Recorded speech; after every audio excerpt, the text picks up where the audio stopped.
Breaking news.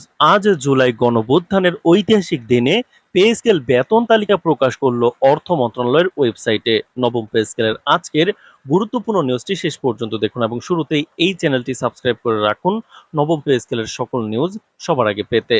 আজ জুলাই গণঅভ্যুত্থানের ঐতিহাসিক দিনে সরকারি কর্মকর্তা কর্মচারীদের দীর্ঘ প্রতীক্ষিত ও কাঙ্ক্ষিত নতুন জাতীয় পে স্কেল সংক্রান্ত প্রজ্ঞাপন আনুষ্ঠানিকভাবে জারি ও অর্থ মন্ত্রণালয়ের ওয়েবসাইটে প্রকাশ করা হয়েছে। প্রধানমন্ত্রী তারেক রহমান এবং অর্থমন্ত্রী আমির খসরু মাহমুদ চৌধুরীর যৌথ স্বাক্ষরের মাধ্যমে এই নতুন বেতন কাঠামো আইনি ও প্রশাসনিক পূর্ণতা লাভ করেছে। প্রজ্ঞাপন প্রকাশের পরপরই অর্থ মন্ত্রণালয়ের অফিসিয়াল ওয়েবসাইটে পূর্ণাঙ্গ বেতন তালিকা আপলোড করা হয়।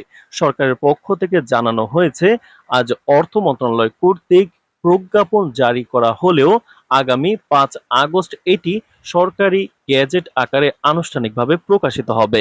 তবে সবচেয়ে গুরুত্বপূর্ণ বিষয় হলো সম্পূর্ণ পে স্কেলটি গত ১ জুলাই থেকে ভূতাপেক্ষভাবে কার্যকর হিসেবে গণ্য করা হয়েছে এবং চলতি আগস্ট মাসের বেতন থেকেই এই নতুন স্কেল অনুযায়ী অর্থ প্রদান কার্যক্রম পূর্ণাঙ্গভাবে শুরু করা হবে। এবারের নতুন পে স্কেলের সবচেয়ে যুগান্তকারী ও মানব কল্যাণমুখী সংযোজন হলো সরকারি কর্মচারীদের জন্য ফ্যামিলি কার্ড সুবিধা এবং সুনির্দিষ্ট রেশন ব্যবস্থা চালু করা। প্রজ্ঞাপন অনুযায়ী প্রাথমিক পর্যায়ে অগ্রাধিকার ভিত্তিতে দেশের ২ লাখ নিম্ন ও প্রান্তিক স্তরের সরকারি কর্মচারীকে এই ফ্যামিলি কার্ড প্রদান করা হবে, যেখানে ১১ থেকে ২০তম গ্রেডের কর্মরত কর্মচারীরাই সর্বোচ্চ অগ্রাধিকার পাবেন। বাজারের বর্তমান মূল্যস্ফীতির চাপ থেকে প্রান্তিক কর্মচারীদের সুরক্ষা দিতে ফ্যামিলি কার্ডের পাশাপাশি এই ১১ থেকে ২০তম গ্রেডের কর্মচারীদের জন্য ব্যাপকভাবে রেশন প্যাকেজের ঘোষণা দেওয়া হয়েছে।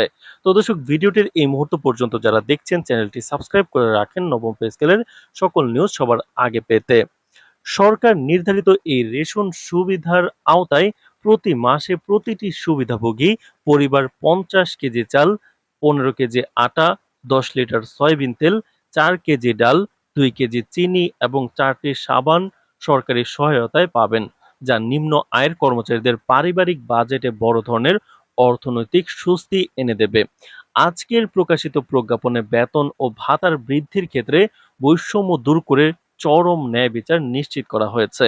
সাধারণ কাঠামোর তুলনায় নিম্ন ও মধ্যম ধাপের কর্মচারীদের মূল বেতন বৃদ্ধির হার বহু গুণ বেশি রাখা হয়েছে। নতুন হিসাব অনুযায়ী প্রথম থেকে দশম গ্রেড পর্যন্ত কর্মকর্তাদের মূল বেতন ৬০% বৃদ্ধি করা হয়েছে। অন্যদিকে ১১তম থেকে ২০তম গ্রেডে কর্মরত কর্মচারীদের মূল বেতন রেকর্ড ১৬০% বৃদ্ধি করা হয়েছে। এর পাশাপাশি সকল গ্রেডের কর্মচারীদের জন্য অন্যান্য সুবিধা ও ভাতা বাবদ বিদ্যমান মূল বেতনের উপর অতিরিক্ত ৩০% যুক্ত করার বিধান রাখা হয়েছে। পাশাপাশি অবসরপ্রাপ্ত কর্মকর্তা কর্মচারীদের সামাজিক সুরক্ষা জোরদার করতে তাদের পেনশন সুবিধা শতভাগ বা ১০০% বৃদ্ধি করার সিদ্ধান্ত এই প্রজ্ঞাপনে যুক্ত করা হয়েছে।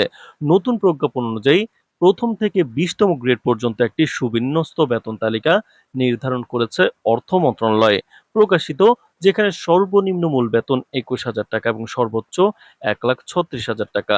নতুন কাঠামো অনুসারে প্রথম গ্রেডে ১,৩৬,০০০ টাকা বেতন, দ্বিতীয় গ্রেডে ১,২৫,০০০, তৃতীয় গ্রেডে ১,১৫,০০০, চতুর্থ গ্রেডে ১,০৫,০০০ আর পঞ্চম গ্রেডে ৯৫,০০০ টাকা।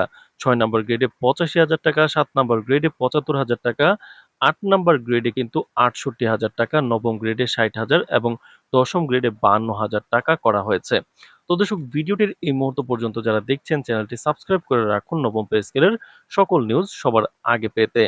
একইভাবে পরবর্তী গ্রেডগুলোতে অর্থাৎ ১১তম গ্রেডে ৪৫,০০০ টাকা, ১২তম গ্রেডে ৪০,০০০ টাকা, ১৩তম গ্রেডে ৩৬,০০০ টাকা, ১৪তম গ্রেডে ৩৩,০০০ টাকা, ১৫তম গ্রেডে ৩০,০০০ টাকা, ১৬তম গ্রেডে ২৮,০০০ টাকা, ১৭তম গ্রেডে ২৬,০০০ টাকা, ১৮তম গ্রেডে ২৪,০০০ টাকা, ১৯তম গ্রেডে ২২,৫০০ টাকা এবং ২০তম গ্রেডে ২১,০০০ টাকা মূল বেতন হিসেবে চূড়ান্ত করা হয়েছে। সরকারি, প্রশাসনিক ও কারিগরি দিক থেকে এই সিদ্ধান্ত অতি দ্রুত বাস্তবায়নের জন্য যাবতীয় পূর্ব প্রস্তুতি সম্পন্ন করে রেখেছে। অর্থ বিভাগের অধীনস্থ আইবাস প্লাস প্লাস এবং electronic fund transfer EFT digital system ইতিমধ্যে সম্পূর্ণ আপডেট ও আধুনিকায়ন করা হয়েছে, যাতে আগস্ট মাসের বেতনের সাথে বকেয়া অর্থ কর্মচারীদের ব্যাংক অ্যাকাউন্টে সরাসরি পৌঁছে যায়। ধাপে ধাপে নয়, বরং এক ধাপেই পুরো পে স্কেল শতভাগ কার্যকর করার সিদ্ধান্ত নেওয়া হয়েছে। সরকারের এই দ্রুত ও কার্যকর পদক্ষেপের চূড়ান্ত অনুমোদন ও প্রশাসনিক সমন্বয়ের জন্য কিন্তু আগামী সোমবার একনেক সভায় এক বিশেষ বৈঠক অনুষ্ঠিত হতে যাচ্ছে। অর্থ মন্ত্রণালয়ে আয়োজিত সংবাদ সম্মেলনে আশাবাদ ব্যক্ত করা হয়েছে যে এই যুগান্তকারী পদক্ষেপ প্রশাসনে স্বচ্ছতা, কর্মোদ্দীপনা ও গতিশীলতা বৃদ্ধি করবে এবং মাঠ পর্যায়ে দপ্তরগুলোতে একটি ইতিবাচক ও উৎসব মুখর কর্মপরিবেশ তৈরি করবে। তো দর্শক, নবম পে স্কেলের যে কোনো গুরুত্বপূর্ণ নিউজ সবার আগে পেতে চ্যানেলটি সাবস্ক্রাইব করে রাখুন। আজ এ পর্যন্তই, ধন্যবাদ।